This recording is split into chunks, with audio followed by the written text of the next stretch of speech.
Yo! What's up? This is a new setting. What even? I'm having too much fun with this new setting. I feel like I have to explain my background a little bit for you guys. So, the doll on my wall, please don't think I'm creepy, because my sisters think I'm a psychopath now. That doll is for inspiration for sewing, which is what this video is about, if you couldn't tell. Singer is not sponsoring this video, but if you're watching this video, Singer, I would love to sponsor you because I love your equipment. Okay, today is all about beginner tips for sewing like a pro. These tips I wish I knew before I started sewing. I sew a lot. I've been sewing clothes to sell on my website, okep.com, if you want to check it out and click the link in the description and enter your email. You can get super cool gifts and free discounts and stuff like that. Besides that, I have been sewing a lot. I've been sewing for my sister, I've been sewing her baby clothes, I've been sewing blankets and shirts for myself and shirts to sell and stuff for my sisters, so I definitely use this thing a lot, and I have been very close to breaking it because I didn't know these tips. So now I'm sharing them with you so you don't almost break a couple $100 machine and then have to get a new one. So let's get right into the video. So the first thing, you see this little knob here?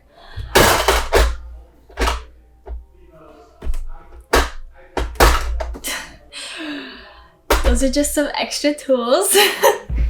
Okay, let's try that again. You see this little knob here? Only move it towards you like this. Never move it backwards, because if you move it backwards, it's gonna mess up your machine and break it, and there will be a lot of like thread and stuff in here that you don't want, and that's probably the most common way you can break your machine. So always move it forward. I don't know if you can, it's white, that kind of sucks. Like this. Move it forward, don't move it back. Cool. And before sewing, make sure you have everything with you, your scissors, your thread, everything that you need so that you don't have to stop in the middle of your project, go across the room and find it, or go to the store and stop your project because you don't have something that you actually need, and then you're spending more money and it's like, oh crap, I should have done this project, I had all the materials, and it's like, ah! Just make sure you have everything before you do it. Kind of like cooking. You want to make sure you have all the ingredients before you actually make it. And one of the things you need for sewing, it's not a necessity, but it would definitely help, is an iron and an ironing board. You will need an iron and an ironing board to sew the seams of your clothes if you're making clothes, or to flatten out your patterns if you buy patterns from the store. It's very, very helpful, and it could save you a lot of stress and time. Especially like if you get patterns from the store, it will most likely be like folded together, like scrumbled together, and then you're trying to like figure it all out, and it's hard to pin it onto your fabric because of how messy it is and it's not completely flat. If you instead just flatten it out with an iron, then it's completely nice and flat, and it's a lot easier to work with. And same with your seams and your clothes. If in the middle of your project you flatten out the seams, it's a lot more easier to work with, and it will just save you so much stress and so much time. So while you're okay, I should probably give a demonstration. This is half a shirt. This is what we will be used to demonstrate what it is I am talking about. Okay, let's just do it like this. Oh, okay. Okay, so when sewing, you want the needle to be on the fabric, so you move your knob towards you, and it tightens the thread, and your needle is now on the fabric. This just helps so that your needle doesn't break in the middle of your project, and it's very nice for your machine. Your machine will definitely appreciate it. Okay, this next thing, don't pull thread out of your machine like that. I will give you a close-up. Never pull your thread out like that, like up and out of the machine. Instead, take your thread and take it out yourself.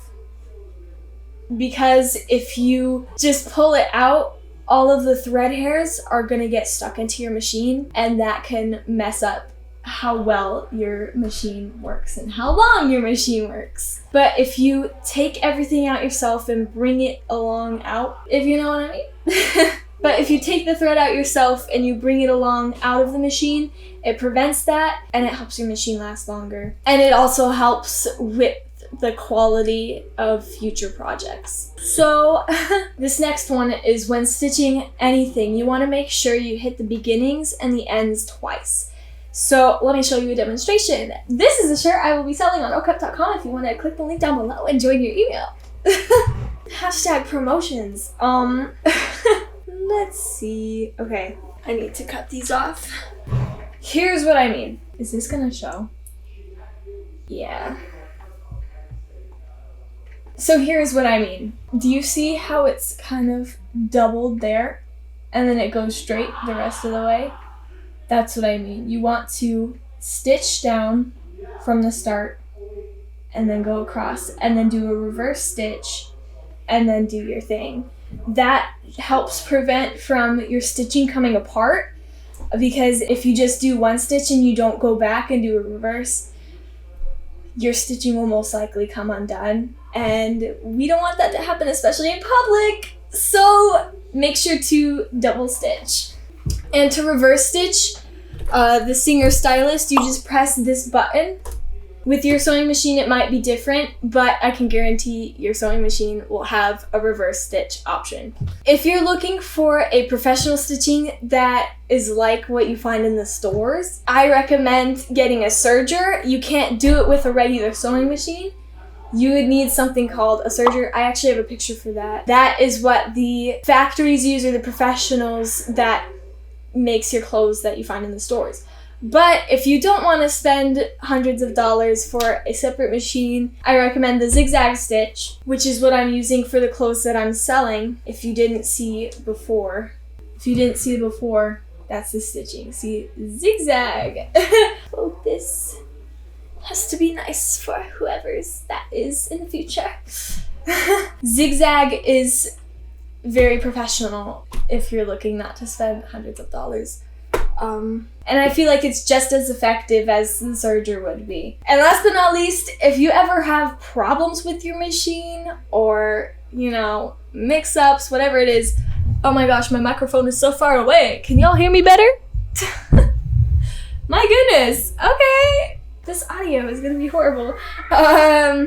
What was I saying? Oh yeah, if you ever have problems with your machine, it will be one of three things. It will either be your bobbin in here, or sometimes it's on the side of your machine.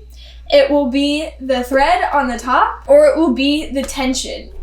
So if you're looking to see where the problem is, one thing you could do is get two different colors of thread to see if the problem is in the top, or the top thread or the bobbin. And if it seems like it's not one of those, then it's probably the tension. The tension is probably like one of the most important things when it comes to sewing projects, because if it's too loose, the stitching won't hold on too well, it won't be good. But if it's too tight, your fabric could be ripped easily. How did you jump on my leg that easily? I'm almost done with my video, hon.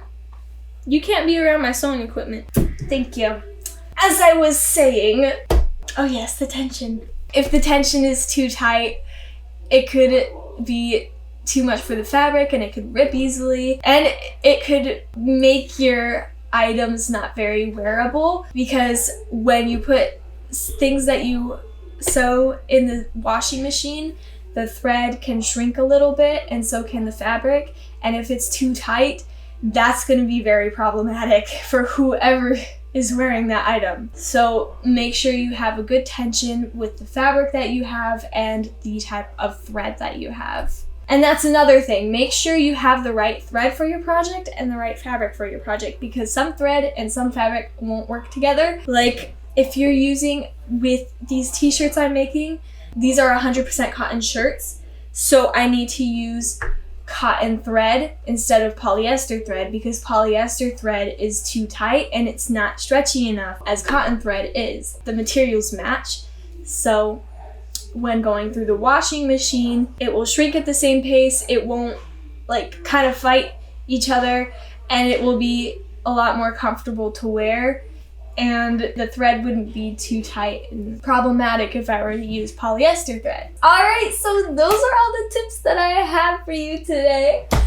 If you like this video and want more sewing videos in the future, please hit that like button and comment down below, and I will see y'all next time.